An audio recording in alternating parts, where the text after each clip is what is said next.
You are listening to Sexploration with Monika. And today I am very excited because, Keenan, you have your own podcast.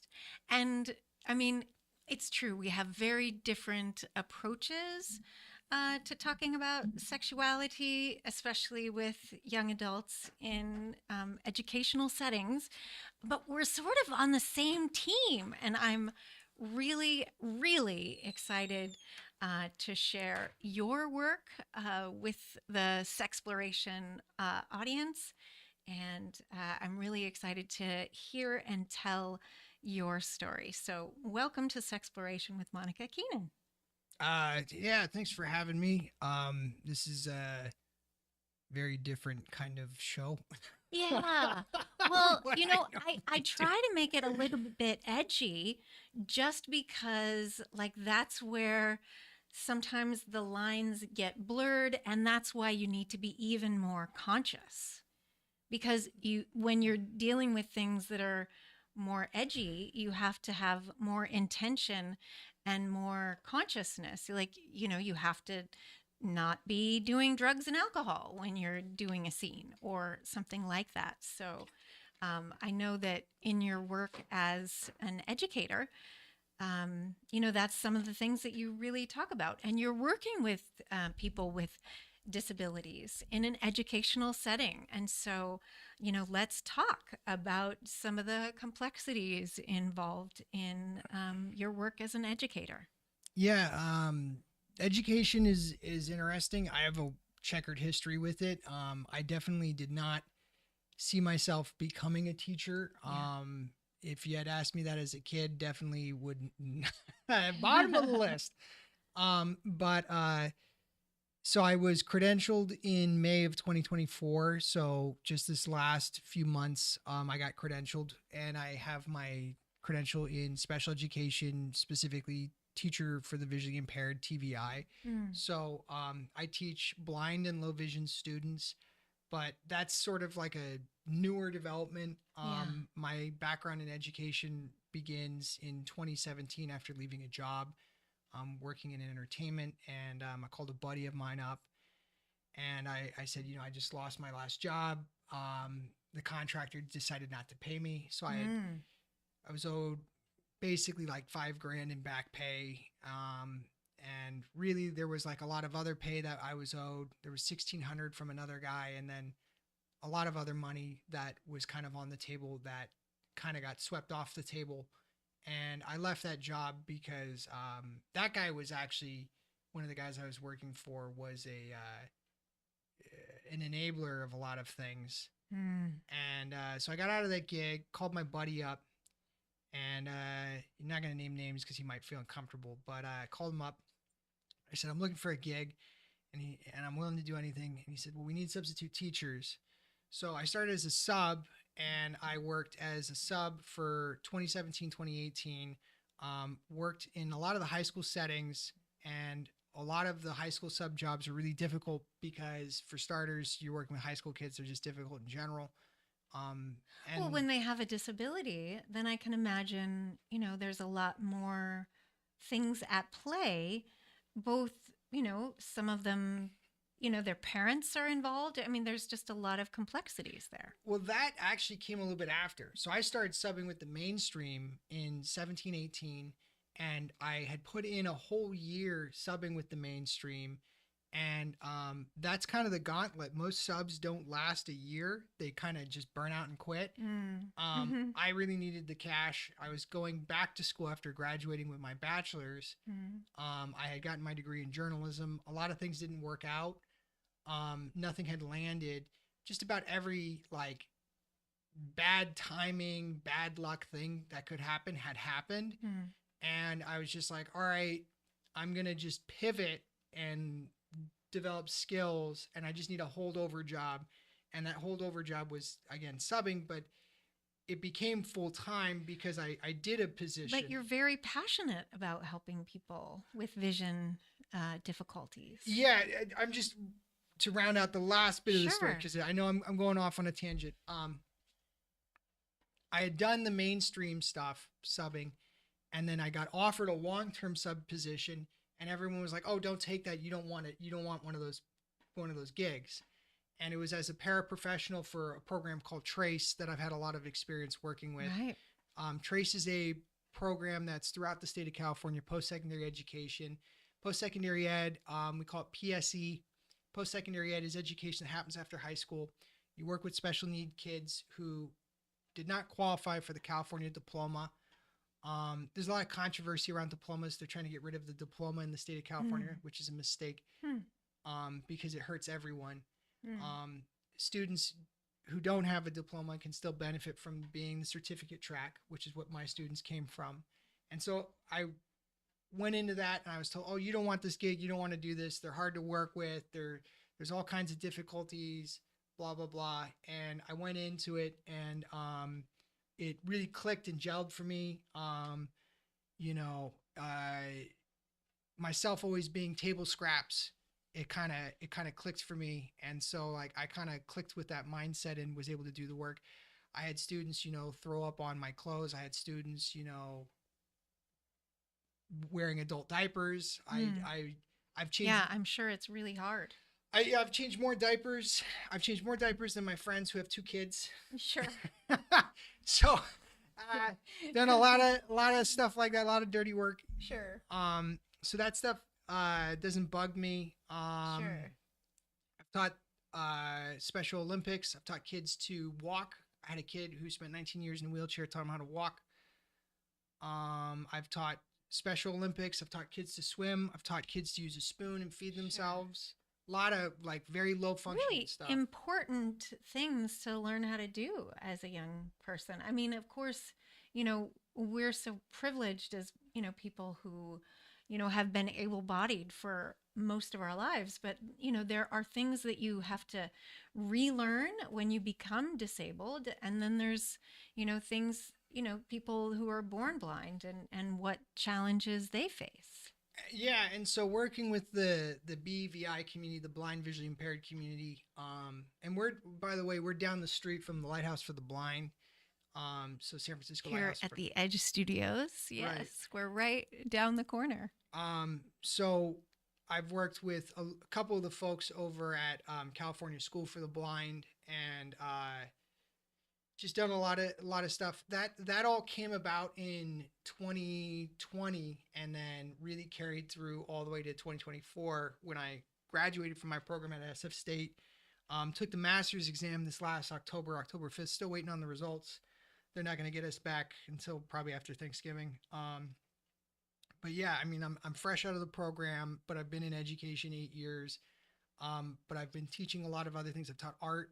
I'm an artist, been an artist for 27 years. I've taught art for like close to 10, maybe 15 Yeah, years. visual art. Mm-hmm. Yeah, I've also been a musician for 17 years, and Mm-hmm. I've taught music. I'm a writer, been a writer for like 20 odd years. I got my degree in journalism, so I am like actually a somewhat formally trained writer. And I've been a writing coach as well. So a lot of like tutoring and then now teaching. Mm-hmm. And that's that. I don't want to go off too much on that, but Sure. what do you want to ask me? What do you want to? Yeah. So the things that I'm interested in discussing, people with disabilities, of course, everyone has sexuality from birth until death. And I can imagine, that there are, things. Well, okay. So one of kind of my jams in Sexploration with Monika is like there are body parts that may not serve you anymore, so you have to find a new body part for pleasure. And I always talked about like, oh yeah, you can have an orgasm with your earlobe. So like if you're a paraplegic, you can retrain your body so that your pleasure organ is your earlobe, and you can move around just by training sensitive areas. And there's dominatrixes or sex coaches that can help you gain these skills. And everyone can have pleasure even if they're disabled. And so I'm trying to learn about and talk about, what what people who are disabled, what they can learn, and what they have to and need to learn as disabled people. So special education is kind of complicated because Well, and yeah, you're not focusing so much on sexuality. no, but you do have to talk about it with them because from the biological standpoint, they go through puberty, Mm-hmm. and then from just like the social standpoint, there's so many problems if you don't talk to them about it, and those problems have more to do with emotional regulation. Mm-hmm. And I think that the current sex ed environment does not appropriately attend to the needs of the young men who, as a result of a lack of real mentoring, I think that young men, and again, like I don't know, I guess like gender and sex is like I don't know whatever fluid or some shit like that, but Well, like it can be a minefield. And of course, if you have more testosterone, you're certainly going to be more masculine armed and ready. I mean, everyone has testosterone, not just men, women, right? but women do too. But, of course, everything is a spectrum. Right. So what I'm trying to do without getting too pedantic is Sure. like acknowledging anyway, so acknowledging that there's differences. Sure. With the young men though in particular, what I see is that there isn't a conversation designed to address what is latent in a lot of young men, which is their anger and their aggression. And I think that the number one thing that I would say to somebody about that is if you've ever been in an argument with someone and like they're really pissing you the fuck off, like if you're just really pissed off, Sure. going up to that person who's pissed off and saying you're angry does not help. It does not. It doesn't generally solve the situation. No, but the constant thing that's reinforced to a lot of young men is you're angry, and it's like that is the Doesn't help. no, it not only makes them more angry in the situation and more volatile, and if that's the thing you're trying to avoid, you just made it worse, but it sticks with them for the rest of their life because they're always told you're angry, you're this, you're that. Oh. And then what ends up happening is whenever they don't get what they want, and sex isn't about getting what you want, but when you don't understand it, and for a number of reasons, whether you don't understand it because you're young and you're learning, or you're intellectually impaired, Sure. and you don't understand it, Sure. when you don't get what you want, you get angry. And this is the case with everybody. This is how infants work. Infants, Sure. they cry when they don't get what they want. And people say, well, it's an infantile response. It's like, that's not helping. So when they're angry, the worst thing I've ever seen is people saying you're angry. It's like, okay, don't do that. The best thing you can do in that situation is instead empathize with the anger and say, what did they say to you? Oh, they said that to you? I can't believe they treated you that way. Sure. And you kind of, you're empathizing and then saying, oh, well, here's maybe a better solution. Sort of, it's more of a mirroring kind process. Of a pivot. It is because, okay, if we're playing a game of racquetball, part of what makes the game so, or just any ball sport really, is keeping the ball in the air and the momentum going. Right. Back and forth, back and forth, back and forth. And so now, if you don't have the skill to reflect the object that's been thrown at you at the same speed back, you not only can't play the game, but like you're just stuck on the sideline. Now, the real mastery is a ball's thrown at you. You can not only catch it and throw it back at the same speed, but you can change the angle and spin on the ball. And that's where that redirection comes from. And so the first step is matching their anger not with your own anger, but your own outrage. Oh, So, like, I can't believe they did that to you. I'm so sorry. well, yeah, like that's ridiculous, and tell me more about it. Got it. The ironic thing is, this is what police do when they're trying to get you to Calm down. to confess to doing. Oh, really? Oh, psyche police moves. Whoa. Well, no. They do this because they are trying to get you to speak. Right. And so they're leveraging it again. And the reason why I mention this is because they're like a police officer will use this technique to leverage your willingness to speak against you so that they can incriminate you. Oh. When you are working with the student, you are using this technique to leverage them into speaking so you can build trust and rapport with them. And then you don't break the trust barrier. Right. Because instead of using this to, aha, now I got you, I put you in handcuffs, Yeah. which is the mindset that people use, the answer is, hey man, I know you're fucking pissed off, but like, just chill out and go do this other thing. Right. And so the thing, Redirection. yes, but to actually get that, you have to match their anger with your own level of outrage, and then you like, that's ridiculous, and you reduce it to the absurd. You make it hyperbolic. Right. I can't believe this. I can't believe that. And then they start telling you more and more. Then you can actually unpack the semantics of that specific situation and understand the specific details of what happened. Then they've told you everything that's happened, and they feel like they've kind of vomited out the anger. Sure. So it's cathartic for them. Right. And Right. that is the thing that isn't done. And if that's not done, it escalates the aggression. The kid becomes more aggressive. They internalize the fact that they're aggressive. They always respond aggressively. The second somebody says you're being angry, they get even more explosive about it. Right. And that is the thing that's not happening. And a lot of what happens in young men is addressing their aggression as it escalates as they go through puberty.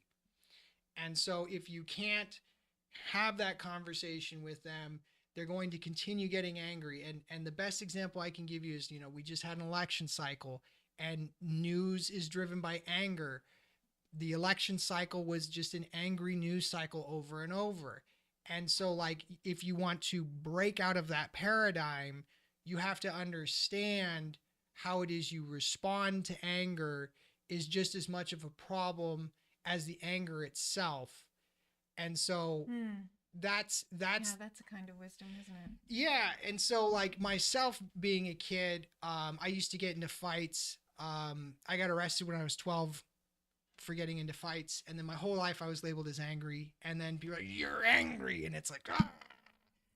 And It's not making you less angry. no, and it took me actually a long time to get through the fact, and people still say to me, Keenan, you're angry, and I have to remind myself, like, ah. But it's a process that you go through for the rest of your life. And then if you learn that you're going through that, you develop other mediated tasks. Like, a lot of my anger has dissipated because the other thing is that people look at anger as if it's a negative emotion, and it's a neutral emotion. Anger, when it becomes negative, becomes hatred. Anger, when it's positive, becomes passion. Right. And so if you've ever felt like someone has tried to, like, dehumanize you in some way, like you talk about people abusing, Sure. there's a voice inside of you that's angry that says you shouldn't let someone treat you like that. Right. And that's an innate voice in yourself that's within your mind telling you you're worth more than how it is you're being treated. So that's an example where anger is actually very positive and can actually motivate you to drive yourself out of a negative situation. So I think that, like, young men are told that they're angry, their anger is not redirected, and then people who are addressing them are not really aware of the fact that anger is neutral. They don't understand the nature of it. They're afraid of anger.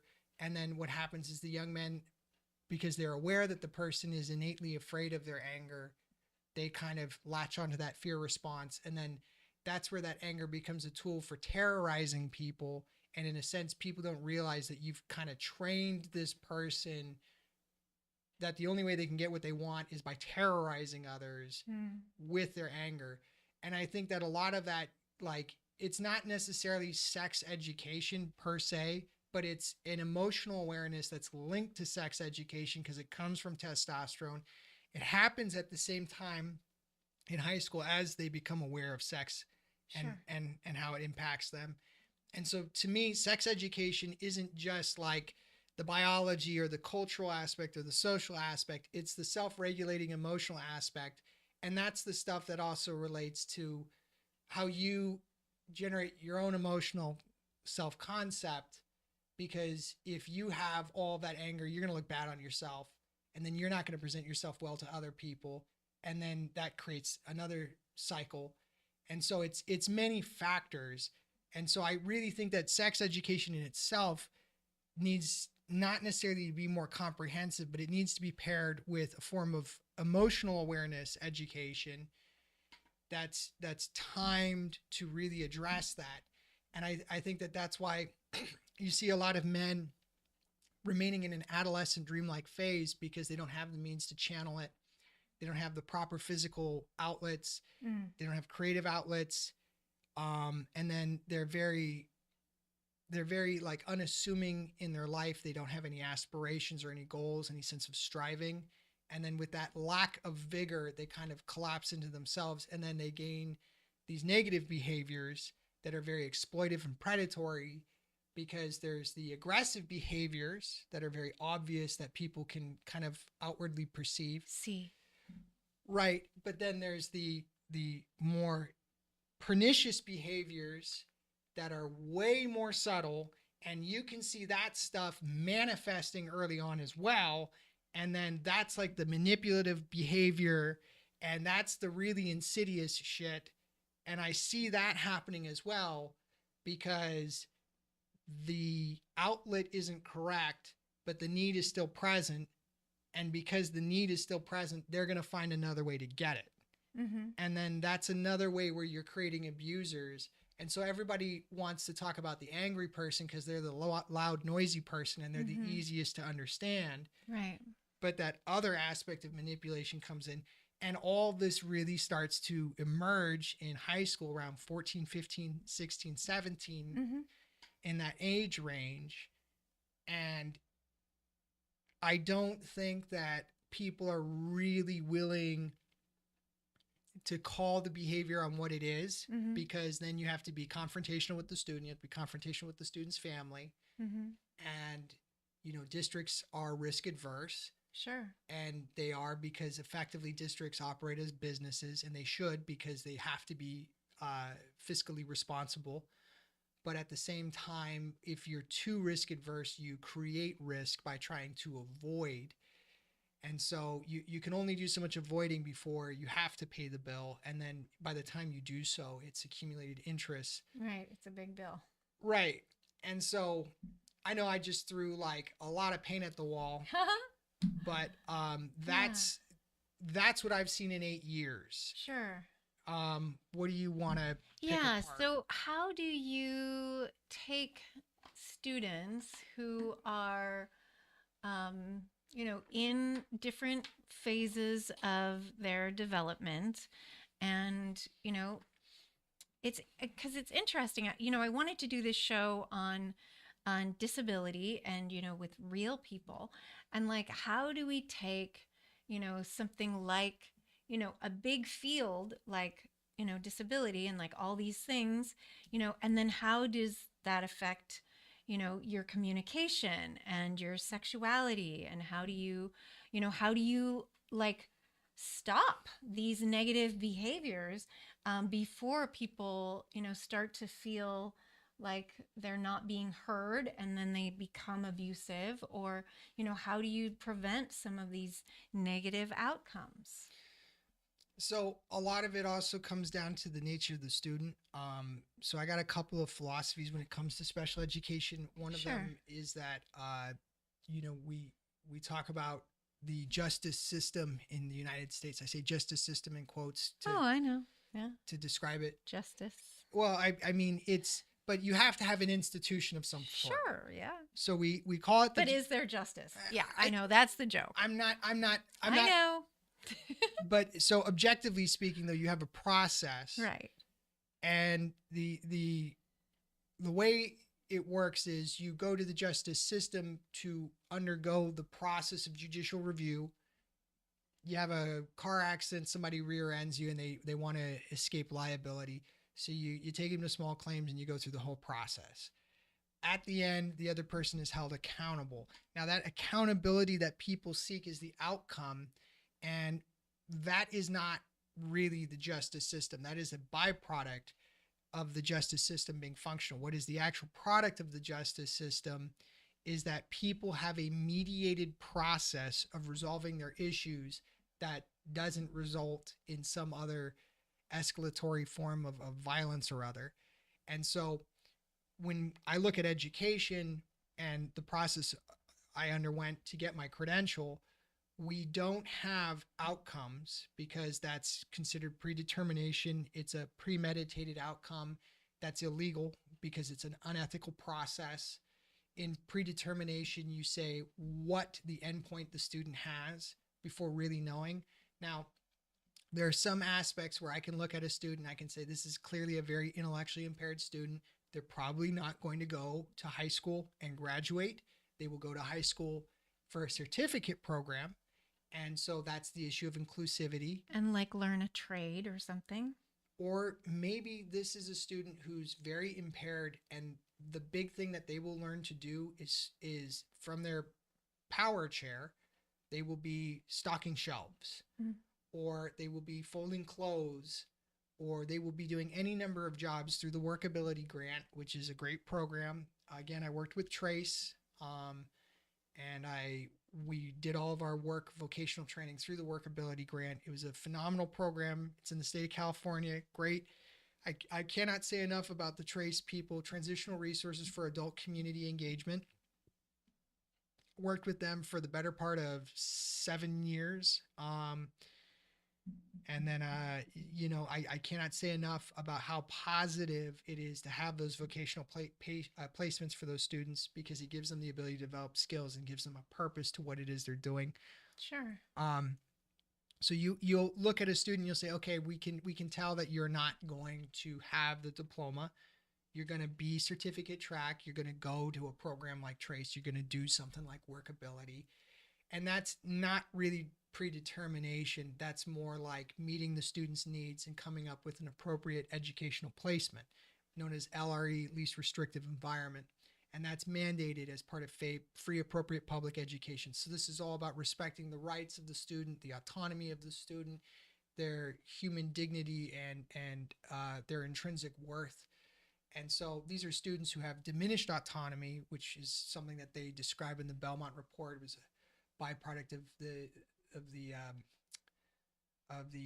Holocaust. Was the Belmont Report when they did the Nuremberg trials. And so the Belmont Report determines the nature of diminished autonomy and respect for persons with diminished autonomy. And so when it comes to predetermination, instead of respecting their autonomy, even if it's diminished, you are interpreting the situation, and you are, in a sense, prescribing or diagnosing something. And so in our field, we do not prescribe, we do not diagnose, we assess. And so these are kind of like philosophical lines that I'm outlining. I'm kind of going through a lot of philosophical background, but this is the justification for special education, because this sets the boundaries for the process that you determine the outcome. Now, if you go through that process, that mediated process, do not have a fixed outcome, but you do have an individual outcome for that student. So to each individual, according to their individual abilities and to their individual potential. It's not a maximal outcome, but it is an outcome that guarantees some growth. Some people argue the term diminish. Some people are very cynical about that term. It's used in education, diminish, education to the minimum. But we try to find what's going to work for them. Right. So now, with all that kind of red tape out of the way, and I know that that's a lot, when you have a student who's intellectually impaired, you begin the conversation with where you think they are. If you have a student who's Downs, they're going to operate very differently than a student who's autistic. Mm. And a student who's autistic is going to operate very differently from someone who has global delays. And global delays are beyond just Downs. I've had students who. So you're saying that they're slow in a particular way? Well, that's more like Downs. Typical slowness is what we would associate with Down syndrome. But when I talk about globalized delays, I'm talking about someone with the cognitive function of anywhere between 6 months to 2 years. So 6 to 24 months. But this person might be 19 or 20 when they come to me. And so for them, sex education manifests as, can they possibly use a toilet? Oh.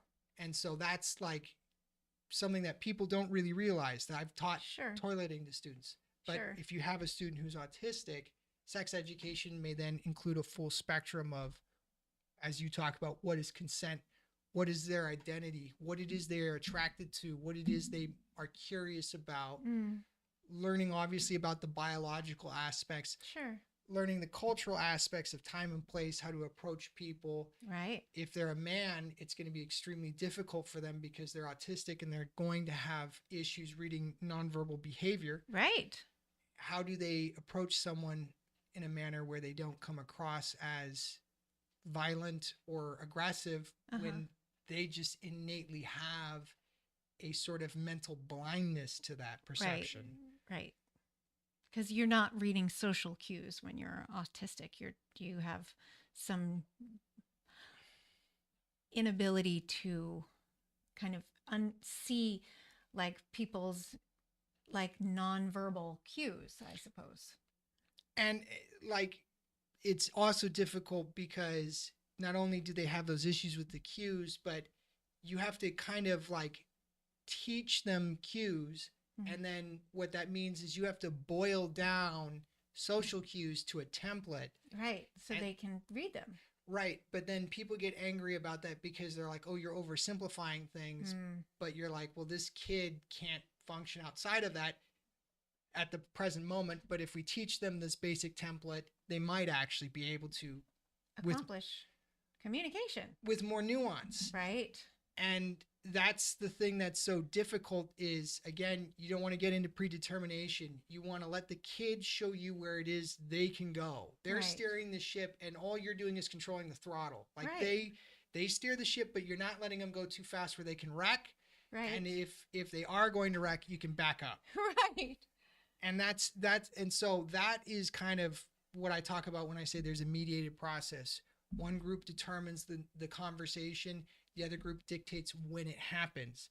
You might have this conversation with a typically developing kid starting around 14 at the beginning of high school. They start to introduce it in the state of California. The first year you can legally teach sex ed is the 5th grade. But I obviously you don't really go on the deep end on the Sure, you don't want to. You want to give people enough place to answer, ask any questions that they have, but you don't want to go off the deep end when it's too early. We're talking about age-appropriate sex education, right? And you're trying to let the person who's younger, ask the questions rather than steer. Yeah, and that's where you usually you start with the biology at that time. Right. You don't talk about the emotional, social, cultural stuff really until high school. And like I said with the South Park joke, they asked Chef, when's the appropriate time to have a conversation? And he says age 17. Right. And I really stand by that because when you're 17, you're on the cusp of being able to give consent. Right. That's maybe when you have a really more of a deeper end conversation. And, R-rated movies, you got to be 17 to see them. Right. And so that all kind of coincides. I think that's the number our culture has really decided on. Right. For better or for worse. Children, Yeah, I know. I love Chef, but Well, yeah, no. You got to do that. You got to do your chef. yeah. Well, children. Okay, that made my day. Yeah. So Isaac Hayes. I just imagine, like, how do, I mean, where do people, I mean, obviously, I think, as young people, there's a lot of like parental controls. And of course, in the Bay Area, I'm sure people are a little bit more liberal, but I'm sure there are plenty of conservative people everywhere, and how do you let people choose what they think is appropriate for their children, and how do you let kids feel into what's appropriate, what they want to learn about? Well, there's a lot of irony to that. I mentioned to you in the car the Moby Dick story. I had a Yes, that was terrible. I was in high school with this young girl who was Mormon, Mm. and her family banned her from taking the sex ed classes, so they made her read Moby Dick.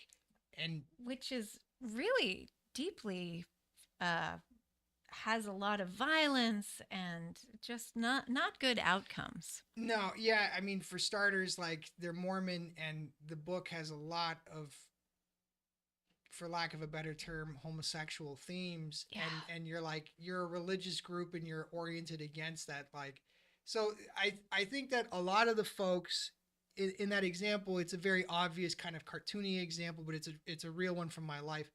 A lot of the folks end up doing more harm than help, trying to suppress it. Right. I think that the cat's out of the bag, and so the best approach is, again, the mediated process of what are the conversations that need to happen. You make a list of all the topics that you think need to be addressed, and Yeah. then you have the other group that's more conservative dictate when they feel comfortable having them. Mm-hmm.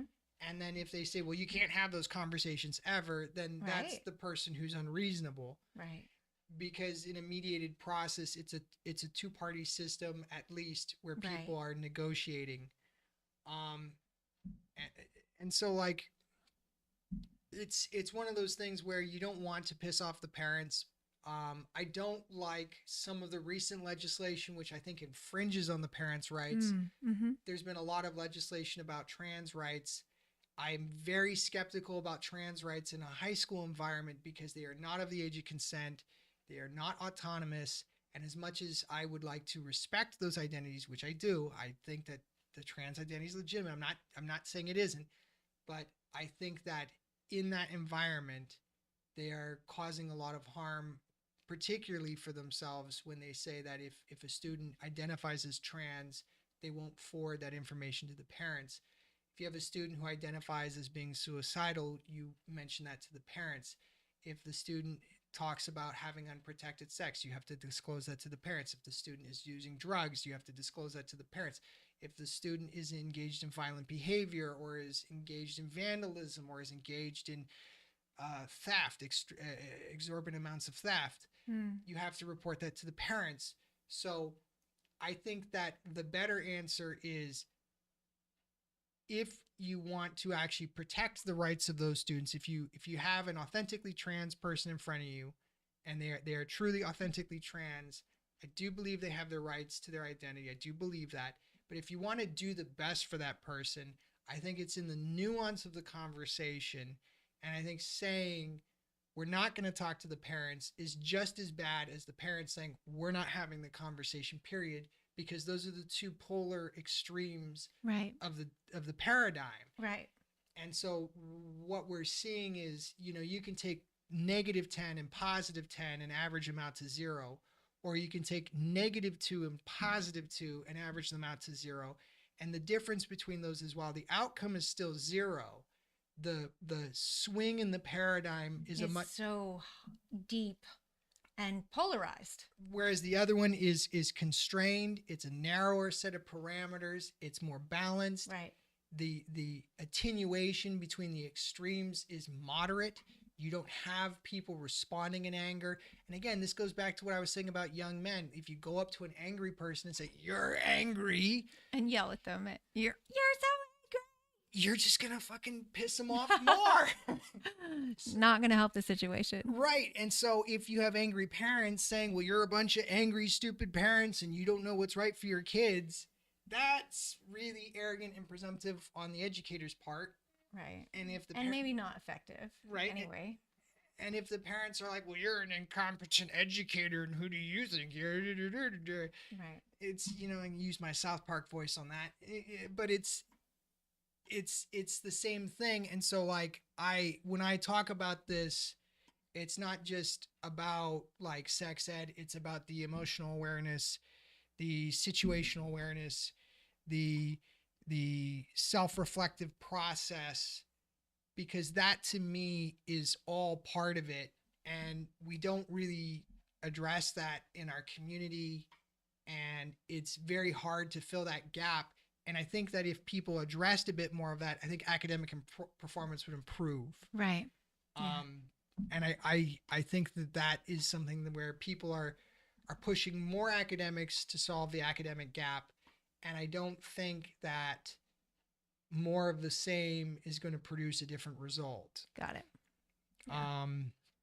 I don't know. Is there something else you want to ask me about? Well, I want to ask you about your art and also your music because you had an art show here at the studio recently. Yeah. Tell us about that. So my grandfather, speaking of angry men, he was a Korean War veteran, and for a period of time he was a POW, and he came back from Korea very fucking angry. Mm. And he killed people while he was in Korea. Governmentally sanctionedly. Yes, but he came back with a lot of that. But you know, he was paid to kill people, so it's not like he's a soldier. So he came back to the United States and he learned to paint. And so good. he was a painter. My grandfather was an oil painter, and that was his way of kind of like rehabilitating himself. Sure. So my artistic striving kind of comes from that side of my family. My mother's side of the family is very creative. My grandfather was a painter. He was a fireman. Used to run into buildings, pull people out, save their lives. Wow. Very intense, very brave man. Sure. Very, very, very intense but, man. You know, able to deal with lots of danger there. Yeah, well, I think that he learned how to be of service, and he found his own way of being of service to the community. My whole thing with being an educator is I'm trying to be of service, because for my grandfather, art came as a way to mediate his anger and his frustration with life and society. And for me, kind of the other way around. I started as an artist, but at a young age, my grandfather influenced me. I was like, been drawing since I was like maybe 5, like regularly. I'm 33, so like I've got 28 years of it. And I remember him kind of like teaching me a bit about how to draw. Like he would put his hand on top of mine and help me draw lines. And then he went blind because of all the smoke damage to his eyes. Oh. Yeah. And but he went blind, but he was still driving. He was legally blind, but yeah, he would still drive for a while until they finally took his license from him. Yeah, you can drive with a lot of vision loss. Yeah, it's kind of a problem. I'm not saying it's the best. No, but yeah, so he was a funny guy. And he used to chain smoke. He was a fireman. He would chain smoke like a chimney. Wow. Yeah, Tim That's Lines. Terrifying and beautiful, but terrifying. I don't know. Yeah, you know, life has dents. You just learn to live with it. But yeah, and tell us more about your art. So my art came from him. My art is inspired by a lot of negative space. Sure. I do a lot of work using negative space and watercolors. And you also do like heavy metal? Yeah, so I'm from the death metal scene in San Jose. A lot of friends who made it through that scene and are doing bigger and better things. Guys like Lost to the Void.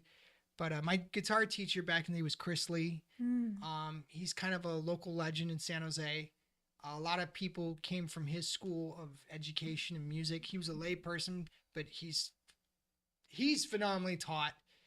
And I'm kind of like a lay person myself because I'm not formally taught. Sure. Um, so I learned with Chris, I learned with Todd.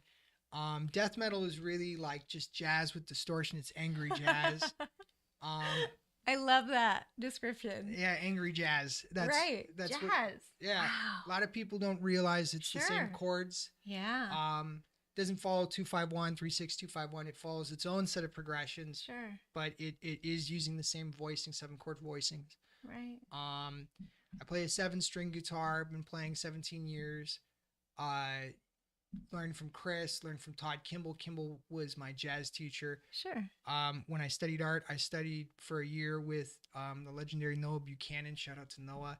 Nice. Noah is a fellow at the Royal Academy of Scotland or something like that. Sure. He's done all kinds of shows. Noah Buchanan, look him up. It will blow your mind the stuff he does. Sure. And LFG? LFG is a podcast. It's a byproduct of all the stuff that I did in Yeah. San Jose. I worked for Metro Newspaper, worked for John Ha, and he was the ad director there. I worked for Dan Lucrano. Right. And it's your podcast. Right. And so I learned all of my marketing and production stuff kind of on the business side from them. I learned more about the business from working for Brendan Ward, part of, at the time, Euphoric Styles, no longer around.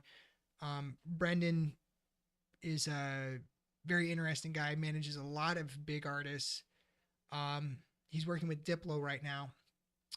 So I worked with Brendan for a while, worked with the guys over at Santa Cruz Music Festival, worked for a bunch of other festivals, which I will not name because I had bad terms with those people.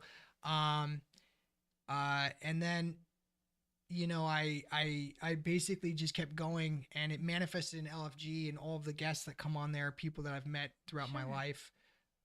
We do journalism with them. It's all about their story, them talking about what it is they do, Yeah. what their interests are. And how can people find you? I'm the Acid Drip, DRIP, not Acid Trip. So at the Acid Drip on YouTube, Instagram. I got all my art and music there. For LFG, it's LFG Podcast on Instagram and on YouTube. And then, we've got other projects, and I do have an educational YouTube channel where I do reviews of educational materials, and I make my own materials. And that's Lion Sight Services. It's named after my grandfather. Kind of trying to bring honor to the old family name. I've been just in this field of art for probably 27 years, but really aggressively producing self-publishing since like 2010, so 14 years. And Amir is my business partner. He helps run LFG. I've known Amir. Shout out to you, douchebag. That's love. Yes, in my phone, he's douchebag, and in his phone, I'm asshole. Aw, love. That's love. He's my business partner. He's not here right now, but shout out to Amir. And I've known Amir since the 8th grade. So since I was 13. So now it's been 20 years. I've known him 20 goddamn years. Amir, you're only getting uglier as you get older. Aw, but that's a loving comment. So is there anything that you would like to share with our listeners to help them make their world better? Try to stop it and reflect before you respond to someone. Yeah. Especially if they're clearly angry or responding in some way Right. with anger. Try to stop and reflect, break the cycle of anger and escalation.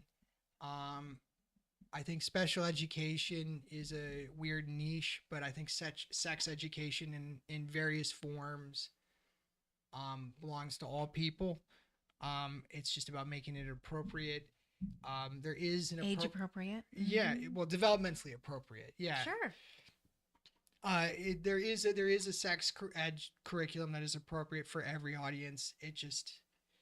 But yeah, I mean, and then, I think that people just need to listen a little bit better to each other and get back to the mediated response and look less for outcomes and more for processes. Hmm. And if you lean more into the process, you'll actually get to the outcome you're Better outcomes. Yes, and because it's a shared process. and like it's not just you. You can't even imagine what the outcome will be if you just kind of let it organically develop instead of saying, right. You know, trying to force it into what your ego. Well, yeah, and that's kind of my take on it. And so like I'm a little bit more laissez-faire, and I've seen the consequences of what happens when you suppress it, because there's outbursts and then people get labeled the wrong way. That happened to me. It happens to my students. I try to stop it from happening to my students because I've been through it. Sure. You know, and I guess that's kind of it. That's my story. Cool.